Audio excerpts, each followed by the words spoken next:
हरियाणा के नगर निगम भ्रष्टाचार का अड्डा बन चुके हैं। लोगों की सुविधा और शहर के विकास के लिए बने इनके दफ्तर अब अधिकारियों की मौजगाह बनकर रह गए हैं। आम लोगों को छोटे से छोटे काम के लिए महीनों चक्कर काटने पड़ते हैं, तो अधिकारी लाखों करोड़ों डका रहे हैं। ऐसे में शहर के विकास और लोगों की परेशानियों की सुध किसे है? जवाबदेह लोगों को जवाब नहीं सूझता। पानीपत नगर निगम का हाल भी कुछ ऐसा ही है।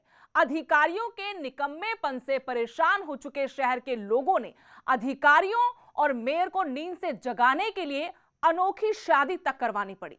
ऐसा करना जरूरी हो गया था क्योंकि लोगों की जान जाने पर भी ना अधिकारियों की नींद टूट रही थी और ना ही मेयर की। पानीपत नगर निगम में शादी की रस्में निभाई जा रही हैं। अब आप सोच रहे होंगे शादी में दूल्हा दुल्हन कहाँ है? जो तस्वीरों में बछड़ा नजर आ रहा है वो दूल्हा है और नगर निगम दुल्हन। ये अनोखी शादी करवाने की वजह है। जो लोग ये शादी करवा रहे हैं उनका कहना है कि लंबे वक्त से पानीपत शहर के लोग बेसहारा गौवंश से परेशान हैं। ये अनोखा प्रदर्शन कर पानीपत नगर निगम प्रशासन और मेयर अवनीत कौर को जगाने की कोशिश की जा रही है। शादी में पंडित को बुलाया गया, बछड़े को टीका कर वरमाला पहनाई गई, मंत्रोच्चारण किया गया। और जोगिंदर स्वामी जी हैं, ये सब निगरानी रख रहे हैं कि भैया नंदी महाराज हैं, सबके पूजनीय वंदनीय हैं और सबको पूजा करनी चाहिए। ये सड़कों पर गली गली में घूम रहे हैं। ये पीड़ा को देखते हुए आज ये जागृत की, ये पानीपत वासियों को जागृति आ जाए कि ये देव शक्ति हैं। क्या है? देव शक्ति हैं, इसलिए इनका पूजन वंदन कराया जा रहा है। पूरा पानीपत की जनता से सबसे अनुरोध है कि भैया जाग जाओ। नंदी बिना किसी का कोई काम होने वाला नहीं है। नंदी को घर में रखो, पूजा करो, वंदन करो। और आज ये पूजन वंदन कराए और स्वामी जी ने कहा इनका विवाह भी कराएंगे हम। तो समाज सेवी जोगेंद्र स्वामी ने बताया कि बेसहारा पशुओं को छत मुहैया करवाने के लिए नगर निगम में करोड़ों रुपए का फंड आता है। आज जो नंदी और गाय बेचारा होकर सड़कों पर घूम रहे हैं उनको घर मिलना चाहिए। आज ये प्रदर्शन नगर निगम प्रशासन और बीजेपी नेताओं की नींद को तोड़ने के लिए किया गया है, उन्हें नींद से जगाने के लिए किया गया है। जोगेंद्र स्वामी ने नगर निगम पर आरोप लगाते हुए कहा कि इनके नाम पर नगर निगम पैसे कमाने में जुटा है। अब नगर निगम को 1 महीने का अल्टीमेटम दिया गया है, या तो इन बेसहारा पशुओं का समाधान किया जाए, नहीं तो हर वोट पार्षद के घर 2 सांड बांध कर आएंगे और एमपी और विधायक के घर भी 2 सांड बांधने का काम करेंगे। पानीपत में बेसहारा पशु जो सड़कों पे हैं, जिनको आज गौशाला में होना चाहिए था, वह सड़कों पे हैं और रोज नए हादसे हो रहे हैं। अभी 8-9 महीना पहले एक बच्चा मनप्रीत की डेथ हुई गोवंश से टकरा के। उसके बाद अब एक बच्चा सांड से टकरा। नगर निगम के अधिकारियों की लापरवाही के चलते, क्योंकि वो सांडों के साथ क्रूरता कर रहे थे, उनको भगा रहे थे, उसकी चपेट में ये बच्चा आया जगप्रीत। आज वो जीवन मरण के बीच में अस्पताल में दाखिल है, अपने जीवन की लड़ाई लड़ रहा है। और ये निगम प्रशासन, निगम का कोई अधिकारी, जबकि इनकी जिम्मेवारी आज तक पता नहीं करने गया। आज इनकी आंखें खोलने के लिए हमने ये सांड विवाह किया है नगर निगम के साथ।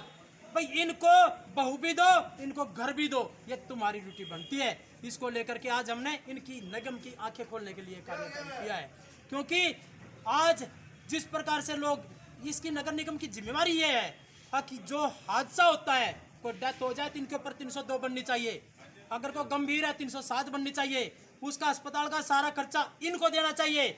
अगर भगवान ना करे किसी की डेथ हो जाए तो मुआवजा देना चाहिए इनको, क्योंकि करोड़ों रुपए का फंड नगर निगम SPCA और नगर निगम दोनों को आता है, जो गोवंश को छत मुहैया कराने के लिए होता है। लेकिन ये सारे के सारे पशु सड़कों के ऊपर हैं। शादी क्यों कराएंगे? क्या शादी इस निगम की आंख खोलने के लिए।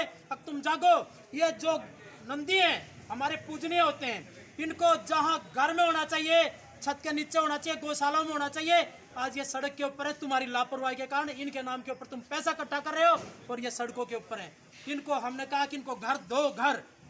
आज भी मांगे नहीं मानी, आगे क्या रहेगा? आगे हम 1 महीने का समय इसको निगम को देते हैं, उसके बाद सभी पार्षदों के हाथ 2-2 सांड बांध के आएंगे।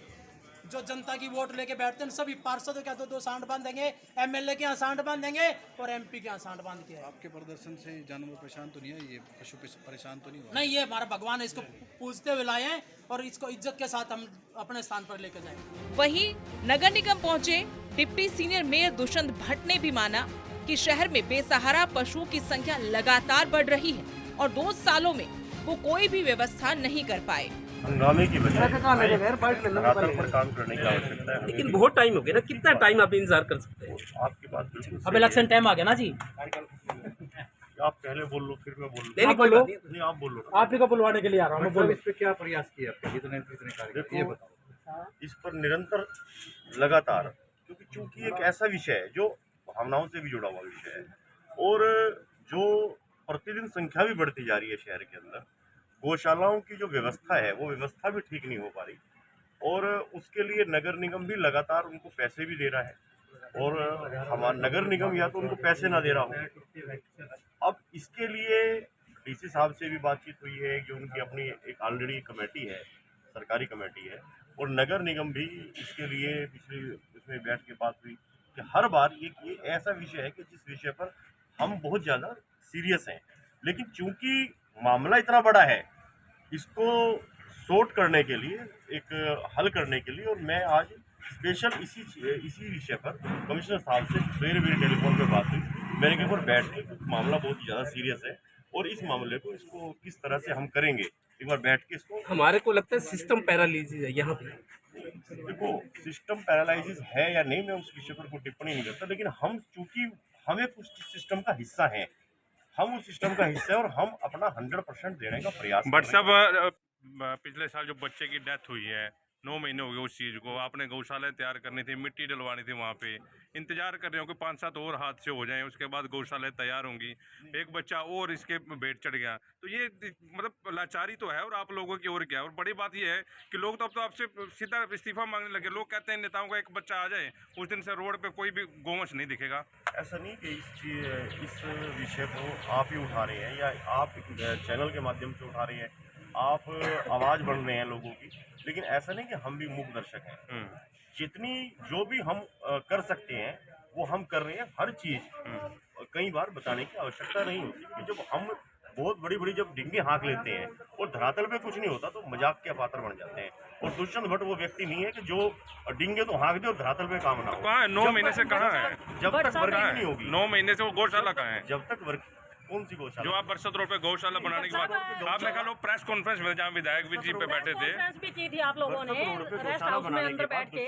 मैंने कभी नहीं करी। नहीं आप उस प्रेस कॉन्फ्रेंस में थे, आपकी जिम्मेवारी बनती है बट साहब आप जिम्मेवारी से ना भागो, आपकी जिम्मेवारी बनती है। मैं जिम्मेवारी से बिल्कुल नहीं भाग रहा जी, और जिम्मेवारी को ऑन करने वाला व्यक्ति हूँ, भागने वाला व्यक्ति जी जी जी। और मैं अभी कमिश्नर साहब से बैठ के उसके बाद आपको ब्रीफिंग करूँ। पानीपत में बेसहारा पशुओं की वजह से कई लोगों की जान तक जा चुकी है। पिछले करीब 6 महीने पहले युवक की मौत होने के बाद पानीपत की मेयर अवनीत कौर ने परिवार वालों से माफी मांगते हुए एक और मौका मांगा था, लेकिन कुछ दिन बेसहारा पशुओं को गौशालाओं में छोड़ने का काम तो शुरू हुआ, इसके बाद फिर ढाक के 3 पात वाली बात कर दी गई, जिसकी वजह से आज सड़कों पर फिर से बेसहारा पशु घूम रहे हैं और लोगों को अपना शिकार बना रहे हैं।